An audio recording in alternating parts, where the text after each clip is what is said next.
Assalomu alaykum hammaga. Yana kecha boshlagan kvartiramiz tugatdik. Prayom eni 84 kichkina edi.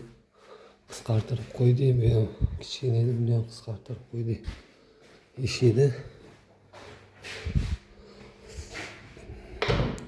Eshikni qisqartira olmaymiz, o'zini buni qisqartirib bo'lmaydi. Biz korobkani qisqartirib eshikni qo'yib oldikda, qo'yib olganimizdan keyin buni davor korobkaga faskaga kirmaydi.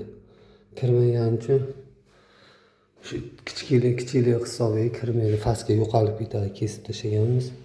Shuning uchun korobkaning betiga davorda kesib kilaylab chiqdik. Faqat buni rastiyani eshik bilan uni davorda rastiyanisi qisqaroq bo'lib qoldi. Agar mexanический zamok bo'lganda, buni mexanik zamok tili chiqib turadi bu yerda. Bo'lganda buni davorga tiyib metlarni qirib qo'yardi.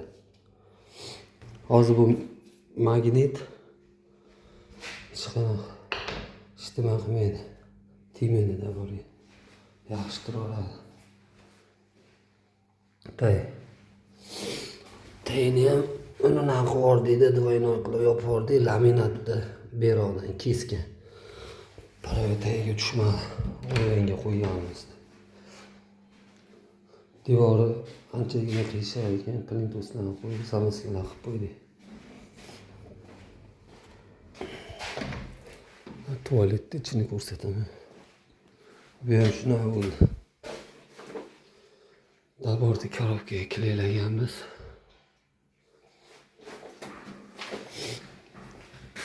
Endi uni spalni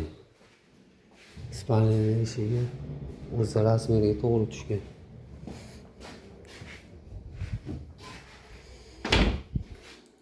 Do'stlar, bitlar ham bo'ldi. Buni ham dekor qoplagan, ko'chib ketgan. Ustalari yaxshi qo'yishilmagan. Taylarni ham qiyshiq qilib kesib tashlagan, to'g'ri kesib qo'yilmagan. Arasini ochib, pena qilib, keyin plintosni qo'yib yopib berdik.